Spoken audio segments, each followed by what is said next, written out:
Hey, this is Russ. I got another bike to show you today. Take a look at this new one.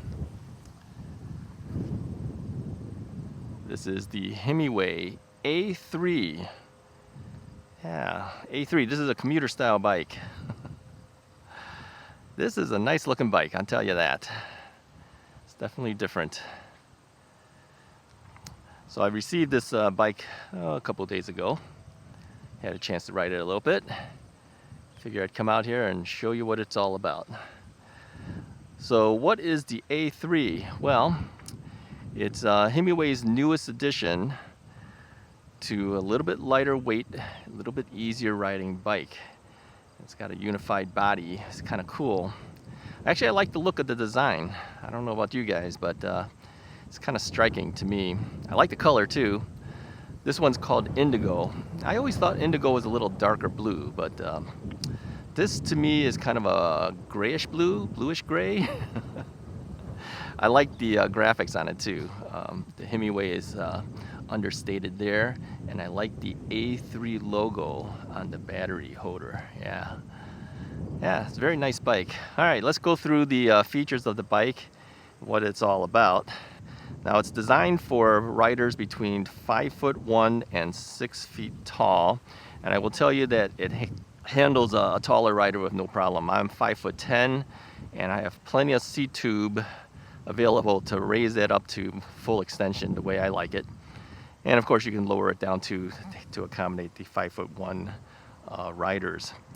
Now, the interesting thing is that the building of this bike was really easy. I was really surprised how quickly I was able to put this one together. The only thing that you have to do is you have to put the front tire on, you have to put the front fender on, and you have to attach the handlebar. Yeah, we'll talk a little bit about the handlebar in a bit. So how big is the tires? Well, these are 26.2 inch wheel diameter, and I believe the tire is 1.75 inches. So it is not quite a super thin tire, but neither is it a fat tire. It's a perfect size for a commuter style bike. It does have hydraulic brakes, okay? And these brakes are made by Tektro. You know how I like my Tektro brakes. And the rotors are smaller. It's 160 millimeter rotors, but on a bike like this that's not super heavy, that's plenty of stopping power. It has no problems at all in stopping. What about the motor? Let's talk about the motor. This is a 500 watt motor, and it's got plenty of power. It is a class 2 bike, and it does have a throttle, of course. Throttle is up here. It's a little different. I don't think I've seen a throttle quite like this, but yeah, it's this thing right here.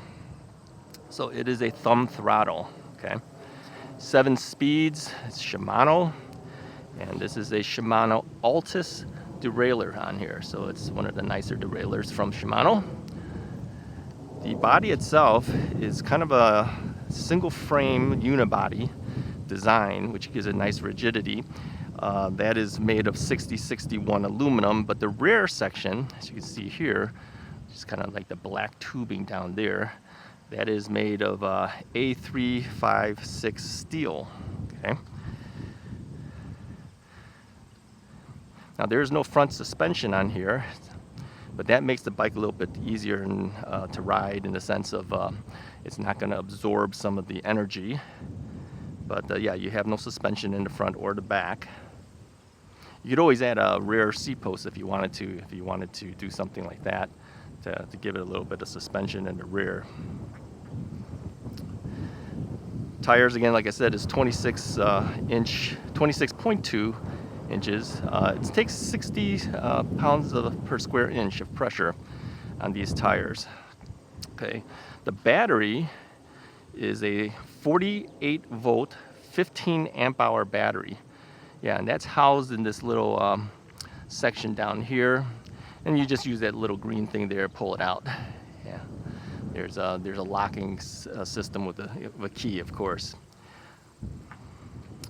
The display screen is very minimal. Yeah, it is a small little thing right off to the side there. And it only gives you some basic information. Let me see if I can turn it on here.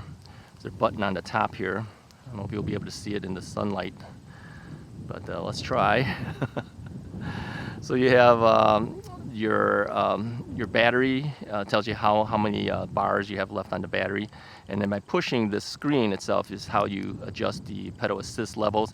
There's 5 levels of pedal assist, and of course your speed is displayed here, and that's it. That's all it gives you. So there's no mileage, there's no odometer, there's no trip meter on here, so you may need to track that yourself on your smartphone or something.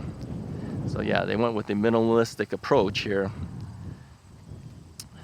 The grips are rubberized. It's kind of there's no palm resting here. It's just your standard circular type grip. And the handlebar is a little bit different because it's a unified piece. So you cannot change out the stem or anything. It's actually at a very good height. I actually like the height of it and the angle of it. But because it's not standard, you cannot adjust this. You can't change it or anything.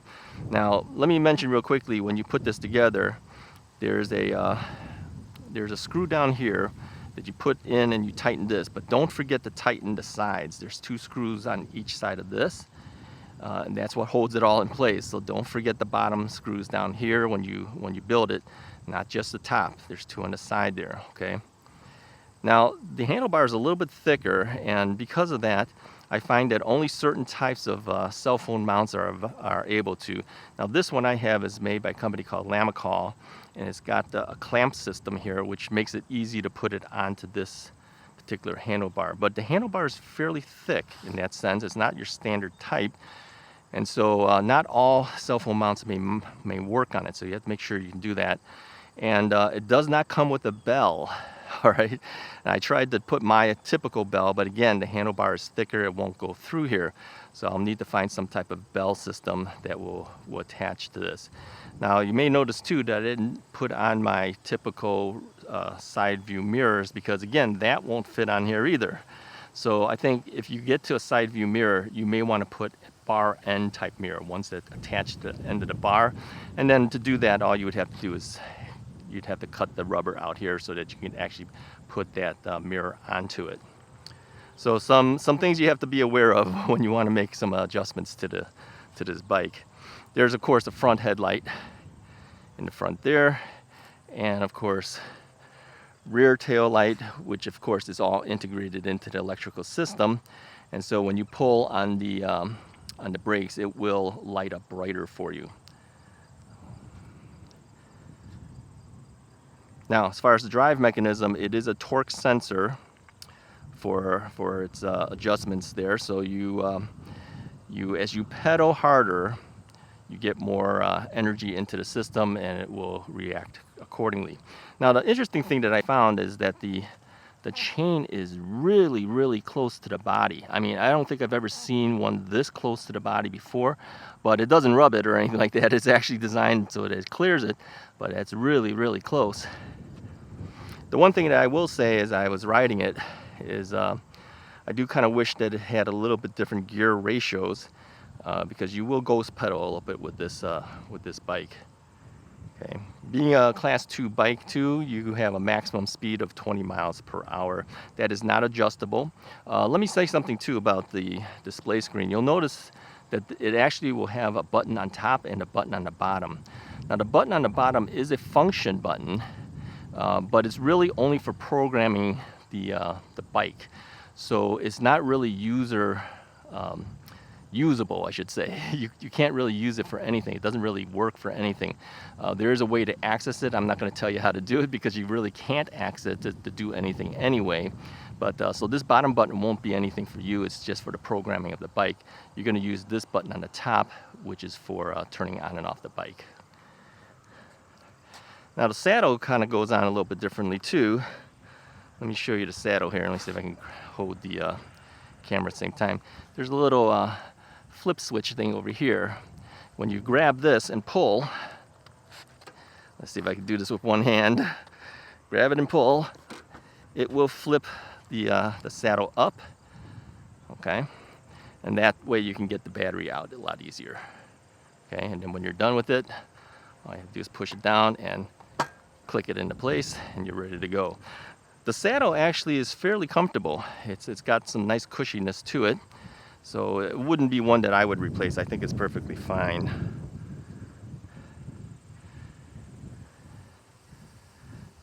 All right, and of course it does come with a rear rack, which is part of the frame technically. It's not one that's it's an option. It is part of it. And there is an optional front basket, which I have asked Himiway to give me. They don't have them currently, so as soon as they come on, I will be giving you an update and showing you what that looks like. I like the front badging on here too. It's got that like nice red logo from Himiway. Interesting thing about the front headlight too, it's got this name on top, says Bouchel. That lights up. When this is on, that lights up. That's kind of cool. It doesn't do anything for anybody, but I mean, it looks cool. That little headlight is actually fairly bright for what it is. So yeah, kind of like it. All right, what other goodies that you need to know? Yeah, kickstand, of course, is an adjustable kickstand. The controller is a 48 volt, 18 amp hour controller. The battery itself is a 15 amp hour, 48 volt battery. So you've got plenty of battery to go on a 500 watt motor. So I think you should do pretty well. Weight of the bike, 68.3 pounds, and the maximum payload capacity is 300 pounds. Okay, so there you have it.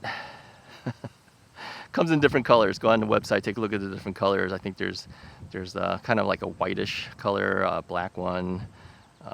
There's this indigo color. I don't know if there's anything else there, but check the website. All right, let's take it out for a ride, see how it does. All right, let's see how the Himiway A3 handles while riding. Let's make our turn here. Now I am using a different chest mount this time. This one's actually made by GoPro. It's a little higher up. I was noticing that some of my videos, the angle was so low that you couldn't even see front view. It was just the handlebars only. But I think this thing's so high up, I don't even think you can see the handlebars on this particular review. Let me angle down a little bit so you can see the bike here. How's that?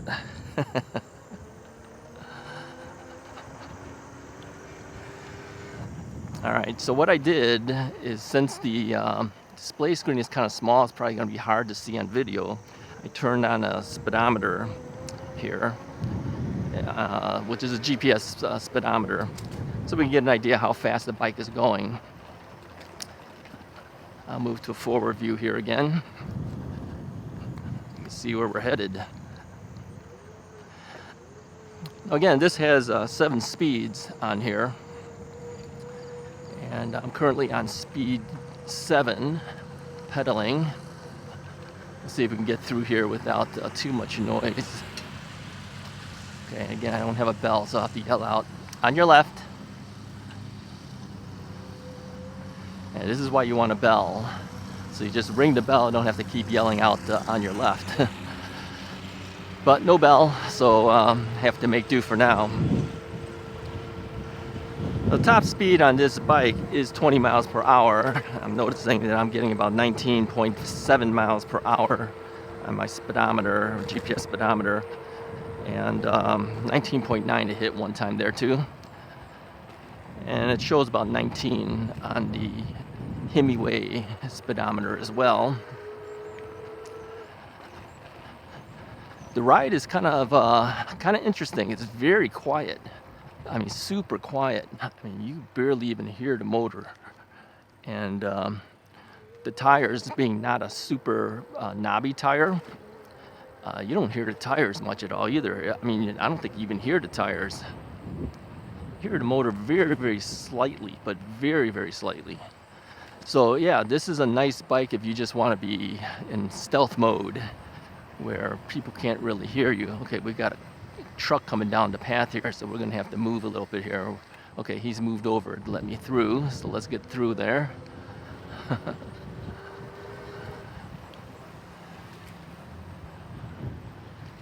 All right, Alright, we're heading towards the hill test, as you might know if you've seen any of my other reviews in the past.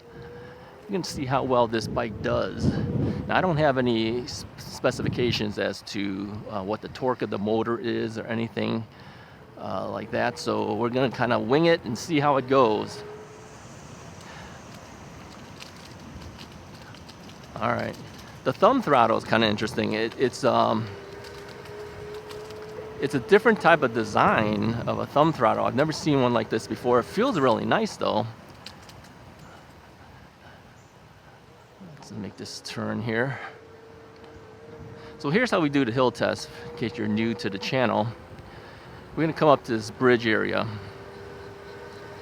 and then we're going to stop there, and all we're going to do is throttle this. All right, I'm going to throttle it and see how fast it goes over the hill on its own through throttling. It'll kind of give us an idea how the torque is. Okay, we're going to pass through here. Wave thank you to the person that's stopped for us in the car. All right. I'm giving you a forward view right now, but I'm going to angle down so you can see the speedometer and get a feel for how fast this thing will go over the hill. So what's going to happen is we're going to speed up, and then once we hit towards the apex of the hill, it'll start to slow down, and we'll see how fast it will go. So look, we'll angle down, and let's give it a try here. See if I can give you enough angle so you can see this. Hopefully you can see that.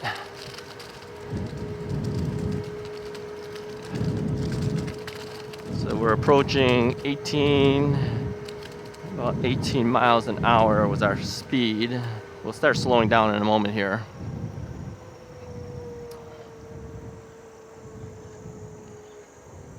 And we're getting slower. We're slowing down. Where are we at? 8.7. All right, that's the maximum to come up here. 8.7, give you back forward view again. 8.7 miles per hour over the hill. So not a great hill climber. Typically, I'd like to see at least 11 miles per hour to get over the hill. But realizing that it's only a 500 watt motor on here, kind of explains why we're not getting the type of speed we expect, right? It is class 2, so of course it can only go so fast. All right, there's a lot of people on the bike path today. I think it's a walking group. Now, one thing I did not mention, there are bosses for a water bottle cage down on the down tube. It is a step-through design. It's very easy to step through it. Typically, if you put bottle cages in those areas, it will kind of eat up a little bit of your spacing there.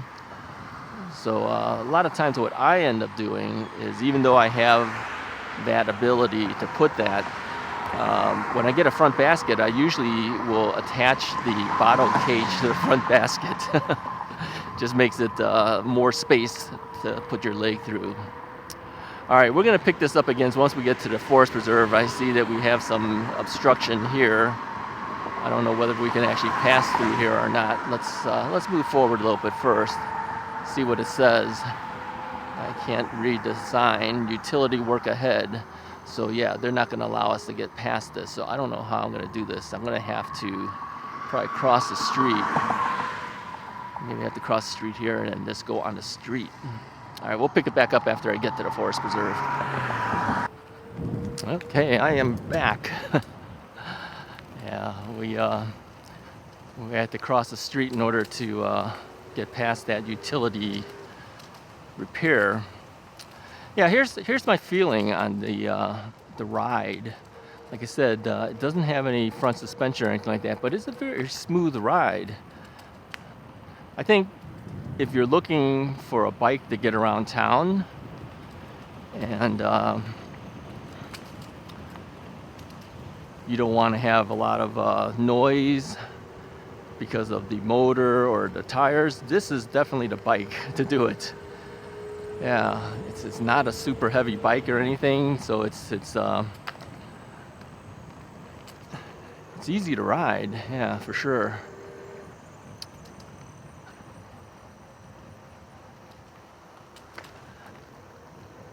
Yeah, brakes work really well on this. Let's hit the brakes here. Yeah, brakes work really well. Yeah, the 160 millimeter rotor is not an issue at all for this bike. Yeah, it doesn't have a lot of things to stop. I mean, it's not a really heavy bike, you know, where maybe like a 180 millimeter might be needed, but 160 works out just fine. Now, I have taken a look at some of the new bikes that have come out from other companies, and without mentioning specific names, I know that there's one company has a new commuter bike that came out. You know, it's just like a 350 watt motor, the smaller batteries, like 10 point something amp hours. This one's 48 volts, and you've got 15 amp hours. So granted, that other bike is like 350 watt motor, this is 500. You will use a little bit more power on this particular motor. So you definitely need a little bit more amp hours just to kind of keep you going. But those extra amp hours that you see on the rating will give you more range as well.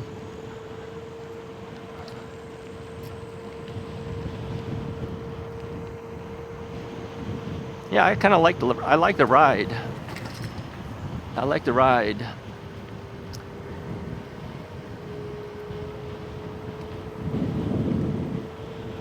Yeah, it actually feels really good.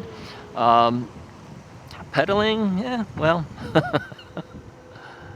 pedaling, okay, we're gonna go up a little hill incline here. Okay, now with the torque sensor, I can feel the resistance here going up the hill. I'm pedaling fully at this point, not using the throttle. I'm doing about 12 miles an hour going up the hill. So yeah, this is not gonna be a bike that's gonna be super fast or super hill climbing type bike.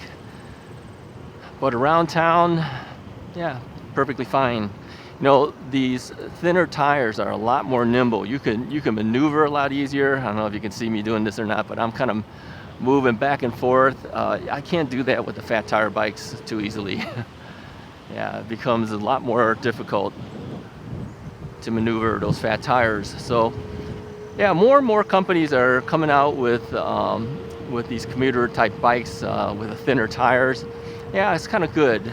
I think when the e-bikes first started coming out, everyone wanted fat tire bikes. Yeah, I'm kind of shifting a little bit. I kind of like these thinner tires, being able to control the bike a little bit more on the turns and everything, making U-turns a lot easier now for me. So I guess we go through phases, right? And the bike industry is doing the same, I think. Yeah, if you've been looking at an e-bike but not really sure what type to get, okay, I think my suggestion to you would be start thinking about how you plan to ride and where you plan to ride. You know, if you're going through bike paths like this bike would be perfectly fine. You know, we got very slight hills going up and down here. Not a problem for this bike to do that. You know, if you're one like me who likes to throttle a lot, you're gonna love this bike. Yeah, it's quiet and it's really nice. It is a bit windy. I apologize for the wind noise that you might be hearing. The last couple of days it has been fairly windy here. It was raining quite a bit yesterday, so I kind of waited till today to go out and do this review. I don't like taking my bikes out in the rain, but again, you have fenders, so you could do it if you wanted to.